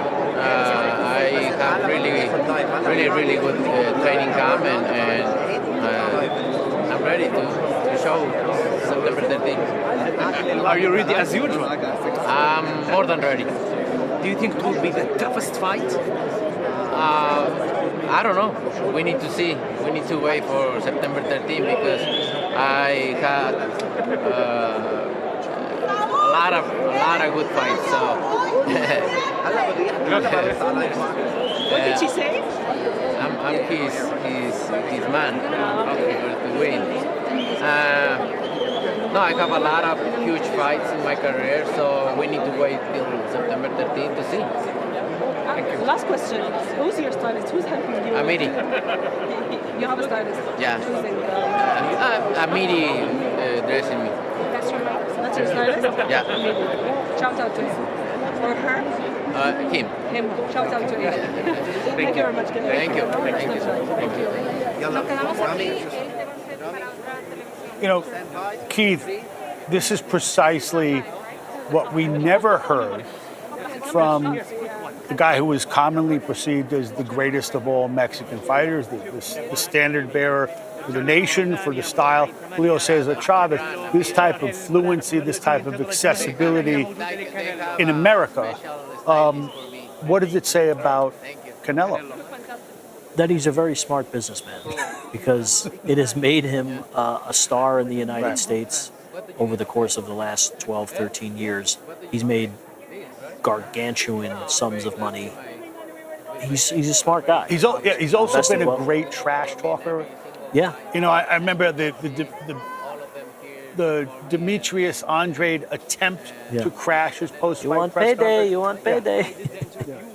Yeah, no, he is. And he's got a good sense of humor, too. If you've spent some time around Canelo, you know, when you get him in a group setting, you know, with reporters and everything, he's got a good, he likes to joke around and everything. He's got a playful side to him. So my question is this. We know, beyond a shadow of any doubt, that we are now looking at his great resplendent white suit, the richest of all Mexican fighters, okay? By a lot. Can he ever be perceived as the greatest? By whom? By Mexico. By the world. I don't think so. I don't think he'll ever replace Chavez in the hearts of Mexican boxing. Is there anything that he can do on Saturday night against Terence Crawford that people will leave saying, he's the best, he's the man, he's the all-timer, and not Chavez? Or is that just... I don't think... This is a huge fight, Mark. I'm not trying to downplay the magnitude of the fight, but I just think he's perceived as the favorite, as someone who should win the fight because he's theoretically the bigger man, despite that may or may not be true, and he's supposed to win. So I don't think that there's anything... Now, if he went in there and knocked out Terence Crawford in the third or fourth round or something, which I obviously wouldn't predict happens, you know, maybe he gets more credit than if he wins a narrow 12-round decision. But I don't think there's really anything he can do to change his legacy by winning this fight. He gets a knockout. I think But then don't you think if he gets the knockout, then they say, look, Crawford really shouldn't have been in this fight. He's really a welterweight. If he gets it that easy, which I don't is likely that either. No, but here's what I do think. If it turns out to be a great fight, and I think that there's an excellent chance it turns out to be a great fight, and you can see what's best about both men. And again, for the sake of argument, he does win a greatly contested fight. You can see that Crawford was comfortable at the weight. And you can see what these guys are, that for the sake of argument, this was a great fight at a great weight. The way they fight, that visual, and that stays with you. And I do think that contributes to the reputation you're standing for decades to come. I do think, in addition, you know, this type of economic opportunity has never been available to a Mexican fighter. He has, in fact, changed the game, and he's doing it at weights that no Mexican fighter has ever had this type of success for him. And I hold out Gilberto Ramirez for the moment. But this is not the end of his career, presumably, right? Is there anything he can do from here on out? Because he does hold that Mexican reputation sacred. Is there anything that he can do to improve his standing as the great Mexican fighter and make an argument to supplant Julio Cesar Chavez? I still don't know if he would supplant Chavez. However, if he were to fight David Benavidez, which is the fight that people have wanted to see for the last several years and he frankly has avoided, and he were to beat Benavidez, it would enhance his legacy. I still don't think it would help him, go past Chavez in the minds and hearts of Mexicans. Interesting point. I think I agree with you. I agree with you on the Benavidez, and I think that's part of the unspoken. It's part of what's being unspoken here, and you're right. Look, let's think about what we're going to see on Saturday night. What are the crucial strategic factors? What does Canelo have to do?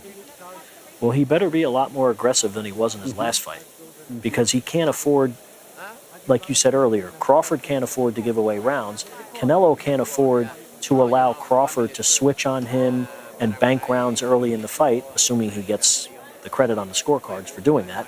So he can't afford to get off to a slow start either. Think about, you saw some of this in the Kovalev fight, because I had Kovalev Canelo, a really close fight. Yeah. Although I never had the feeling that the outcome was going to be in doubt. I thought that Canelo was just kind of tightening the noose, and eventually he was going to do what he did. It was a really impressive knockout, but I never thought it was quite in doubt, even when Kovalev was out jabbing him, piling up points. This is a different animal. I'm not sure that he can fall behind to Crawford. And if Crawford is right, and Crawford can do what he told me this morning that he wants to do, be decisive, be in control from the start banking rounds. How much pressure is going to be on that man? How much pressure is going to be on Canelo Alvarez after 4, 5, 6 rounds if he's down on the scorecards? Well, can he play catch-up in the same way against a guy like Terence Crawford? Down on the scorecards, and that's we've been over this ad nauseum over the course of this telecast, but you never know, which is why we would love open scoring, of course. Right. But will he get desperate toward the later rounds if he really does feel that he's way behind on the cards and fight differently? I can't help but go back to what happened against William Skull. I don't expect him to approach this fight differently, and I certainly don't expect Terence Crawford to fight the way that William Skull did. He is not going to run. But the fact that he really didn't even try to cut off the ring, I don't know, that didn't sit well with me. I didn't sit well with me either, nor have some of his opponents of late. But I think that that Terence Crawford is a much more high-value target, that he will definitely motivate Canelo a bit more. I don't think you're going to see the same guy who fought William Skull. I don't think you're going to see the same guy who fought Berlanga, Munguia. I don't think you're going to see that Canelo. I think that, listen, he understands the game. He knows he can't be that same guy against Crawford. Crawford just approaches the task with that much more intensity, violence, and technique. I do hear that the Crawford camp is, in fact, comfortable with the judges for this fight. Sure. And having a fight in a vacuum, would seem to me to be a vacuum in Saudi Arabia, and having something in a stadium here in the States, that's different. And if Crawford, again, for the sake of argument, can succeed in quieting the crowd, and all of a sudden people know what they're looking at, if he can bank rounds, I think that puts Canelo in a really highly pressurized situation. And, a fighter as smart as Terence Crawford knows when you got to make your move, you're at a great disadvantage. It's not like fighting an old Kovalev here. Yeah, no, I agree. But all of these judges have judged Canelo, and they've judged Crawford fights. All of them. Steve Weisfeld, first and foremost, has judged a lot of Crawford fights and has judged a lot of Canelo fights. He was one. And Tim Cheatham and Max DeLuca have also scored fights for both guys, though less than Weisfeld. Let's keep in mind, Steve Weisfeld is commonly considered one of the best judges in boxing. I think the best, yeah. However, he did have Dmitry Bivol winning 115-113, as the other two judges did. And in my opinion, and in the opinion of many others who were there and watched it on TV, Dmitry Bivol won at a minimum 8 rounds in that fight, and he probably won 9 rounds, and he didn't get credit for that. So you have to wonder, is there something about the way that Canelo Alvarez fights that judges like Steve Weisfeld favor and could make it more difficult for Terence Crawford than other people might perceive it to be as it's happening? But judges are human too, and it's subjective. It's a subjective but science. judges are human too, but I also think that the idea of this fight, the perception of this fight, is wholesale different than the Bivol fight. I think that going into the Bivol fight, the presumptive winner, the presumptive favorite, was Canelo. I don't think many people. I don't think people really imagined this thing going to happen the way that it happened. So it almost, my take on this, and again, it's entirely subjective. And if you listen to the broadcast, you heard it as well. People are getting used to the idea, like, oh wait, this isn't what we thought was going to happen, because this is such a hyped fight, and because Crawford comes into this being Terence Crawford, a pound-for-pound great, one of the greatest fighters this century, who, if he wins, who knows what he goes down as. I think that people will be, my feeling is that the perception of this fight among the judges will be more even-handed from the jump. You asked a few minutes ago, will Crawford be able to silence the crowd? I was at T-Mobile Arena when Bivol beat him. It was pretty quiet. It's maybe a third of the crowd size that we might see on Saturday night. Right. They were pretty quiet as Bivol banked round after round after round and was clearly in control of the fight going into the championship rounds. It was not on Mexican Independence Day weekend, but it was on Cinco de Mayo weekend. All Canelo fans, Bivol's not selling tickets in Las Vegas, and they were pretty quiet.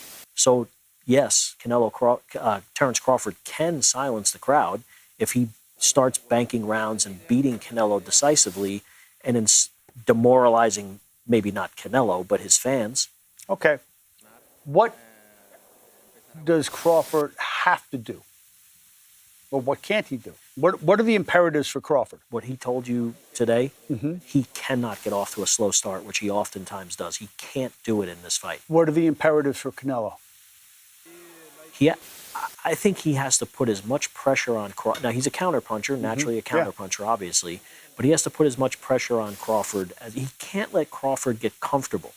And that's going to be very hard to do because Crawford's comfortability is one of his greatest strengths. He's so confident and so smooth and ambidextrous, and he does so many things well in the ring. Have you ever seen anyone make him uncomfortable? Someone needs to make him uncomfortable, and that's something that Canelo can't sit there. Against Kavalauskas for about 30 seconds. Right, and Gamboa for maybe around that same amount of time. Look what happened to Gamboa. Right, and that's what I'm saying. So but Canelo can't stand there and let Crawford do what he wants. He's going to have to be much more active than he was in his last fight, much more aggressive. See, I think there's another really interesting variable here, maybe the most crucial of the fight outside of who starts better, okay? And that has to do with the natural, Canelo's by nature powerful guy with a big head and a big neck and a great chin. I don't think Canelo gets nearly enough credit for his chin. That's one factor. The other thing is, because he doesn't run, because he will be there, because he is coming up in weight, how does Terence Crawford take Canelo's punch? Well, of course. And, he's going to be there, and he's a dog, so he's going to get hit at some point. The question is, how does he take that punch from a bigger guy? Yeah, that's the whole fight in a nutshell, because he's the perceived smaller guy, and Canelo's a big puncher. He hasn't been as aggressive or as assertive as we would like to have seen him in his last several fights, but he's a huge puncher. He's a great counter puncher.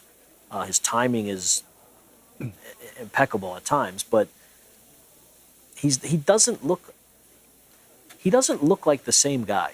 I would say that from an aggression standpoint. Canelo. Yeah, he's winning fights, but he doesn't look like he has that killer instinct, as we mentioned earlier, that he's had. Because he hasn't had a killer in front of him. Well, right? I wouldn't say that all of these guys have run. Berlanga didn't run. He just he wasn't nearly good enough to beat Canelo, but he didn't run. I think that, one of the things that happened with Berlanga, when he gets knocked down, no, but neither Munguia, as you say, nor Berlanga is in a class with Canelo Alvarez. That much we know. I think this comes down to one of the reasons why stylistically this fight should work is because Terence Crawford is a dog's dog. For all of his technique, for all of his boxing acumen, he's there to fight.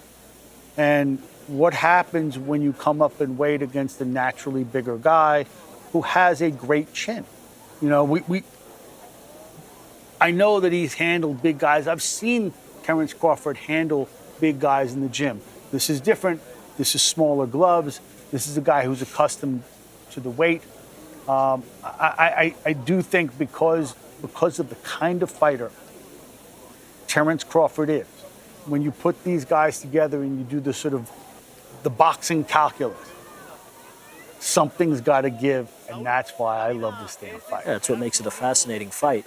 But to your point, that could lead to his downfall. That dog in him that is going to make him stand there and fight obviously could lead to him getting knocked out. And that's what everybody wants to see. And it's all predicated on me because Terence Crawford won't back down at some point. You know he's going to get his.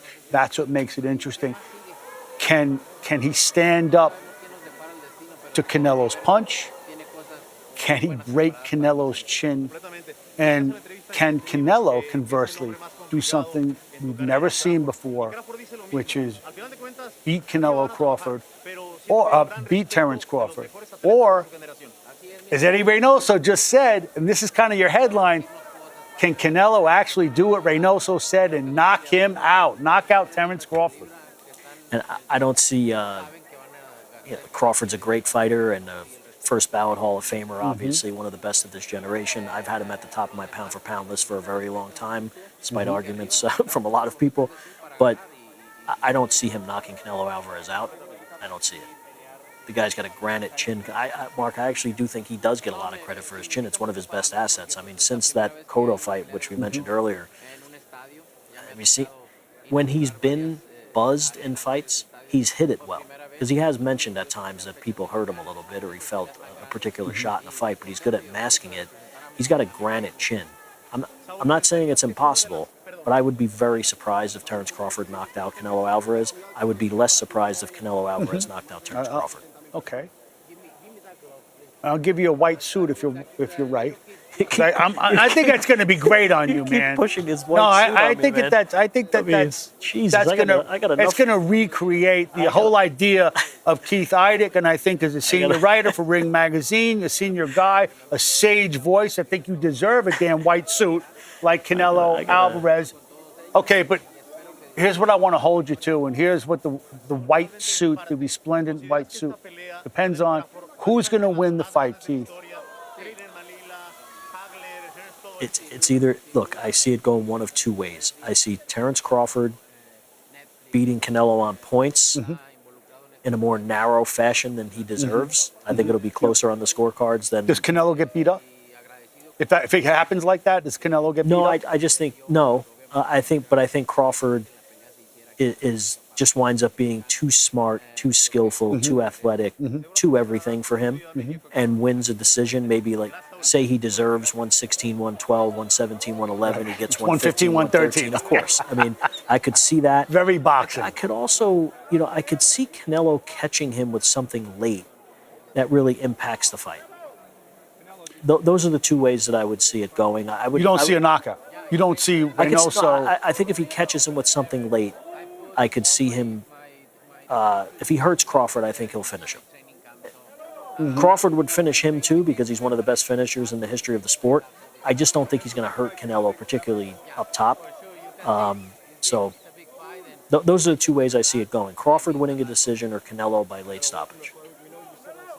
All I remember, we talked before about the Sean Porter fight, and taking out Sean Porter, to me, I know how tough Sean Porter is.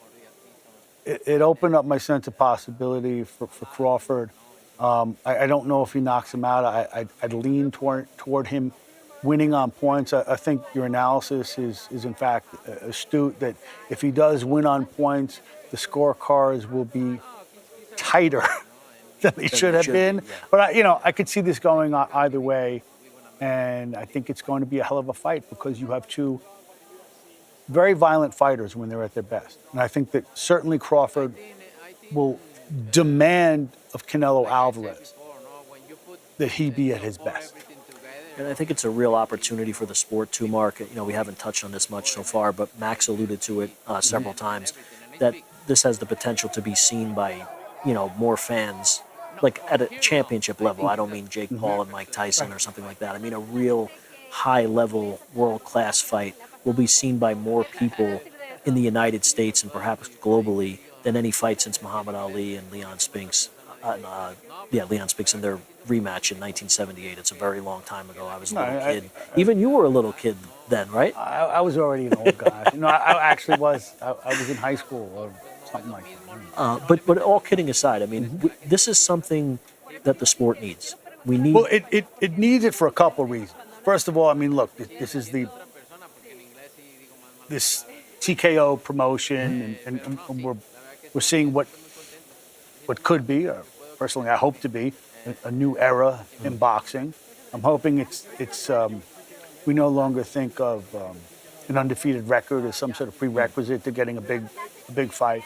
But I also think one of the things that has really diminished boxing's popularity over several decades now is the over-reliance on pay-per-view. Like, not everyone's, just because you're an undefeated guy doesn't make you a pay-per-view fighter. There are very few pay-per-view fighters in the history of the sport. That guy right there in his cool white suit is one of the few. He is, but we're going away from the pay-per-view model now, thankfully. Right. Turkey Al-Sheikh I don't want to see it that. anymore, to be honest with you. And no one wants to see it anymore. The Because fans, forget about us. The fans don't want to see it. I think that's one of the reasons why fans lost interest is it became too difficult to get a fight. And at least the Netflix model, on paper or in theory, makes it accessible across the globe. If you played this thing right, as we know, boxing is a great sport. Yeah. I understand all the problems with boxing, and they're not going to go away. But the biggest problem that boxing has had in the pay-per-view model is that the big fights, people, hey, how do you get that? Or what do you do? Where is it on again? People don't know because it's too much. You don't have to worry about where the Super Bowl is or where the NFC Championship game is or where the NBA Finals or the conference finals. You don't need to search high and low for big games and big contests in other sports. In boxing, it's such a damn production that I think that the sport has sort of siloed itself into a diminished state, which is a damn shame. And most households in the United States have at least one Netflix subscription at this point, so it's available to many more people than any other fight that we've seen in quite some time. So you would hope that people like what they see, not only of the main event, but maybe they catch some of the undercard where there's some very good fights. Lester Martinez against Christian Mbili can't miss as an action fight, probably. Yep. Callum Walsh and Fernando Vargas Jr., while not the biggest names in the sport, are evenly matched at this point in their careers, both undefeated guys. So hopefully people see some good action fights. That's precisely the kind of... Right. They're risking their O's at earlier points. They're risking their O's, both of them on the way up. But that makes a thrilling fight. And listen, you can't see Crawford-Canelo every day. It's going to be, this is the kind of fight that's decades in the making. But that kind of fight, that kind of fight, two guys on the way up, that's the kind of fight you should expect to see in a healthy sport. And reward the loser for taking the risk. And that's the UFC model, and that's something that boxing could learn from UFC. The irony is that we're talking about a guy in Canelo right there whose loss to Mayweather didn't hurt him. First of all, it gave him an immense knowledge. But second of all, it made him a pay-per-view fighter. Yeah. You know, it popularized him. And I've said this for years now. Your career doesn't become a truly interesting proposition until you lose. That's when it becomes dramatic. Anyway. Yeah, but like I said, I hope people who don't ordinarily watch boxing, as people whose our careers are heavily invested in the health of this sport, and frankly, it needs to be run differently, and that's the path that we're taking now. So let's hope that some people, maybe millions globally, tune into the fights on Saturday night and come away from it with a more positive perception of boxing than they have today. I agree with you wholeheartedly. You don't want that white suit, man. I think you look good. Man, I'm telling you. That's you, you're man. killing me with Keith, this white that's you, suit. brother. Can you imagine a white suit like that on my? I mean, I'm yeah, like I think it'd be great, I'm man. like a damn ghost, man. No, as long as you, I just want to make sure, like, no shirt though. You're gonna wear like, I want you to wear like our man. You told me to. I want you to wear. I want you to. Before, you know? Well, I just, Yeah, I can't pull that off. I know my lane, and that ain't it. Is this part of Canelo's legacy? The first stadium fight in Vegas. Yeah, I think it's an important part of his legacy. I mean, the stadium fights in Vegas weren't really available until a couple of years ago, until they built this stadium when the NFL came to Las Vegas. But a fight at Sam Boyd Stadium, UNLV Stadium, didn't have the same cachet as Allegiant Stadium. This is something different. This is an NFL stadium. No, absolutely. And it's a statement that this is America's sport. He's going to fill this place up. Yeah, and look what he did during the pandemic when he fought Billy Joe Saunders at AT&T Stadium. I think the paid attendance was somewhere in the mid-60s, which was the largest crowd for an indoor stadium fight since Ali against Leon Spinks the first time. Well, let's hope that this exceeds that in crowd size, and we make good on all the expectations. It will be 9 o'clock live on Netflix, Saturday night. Terence Crawford, Canelo Alvarez. We are done with the grand arrival, and we are now awaiting the grand fight.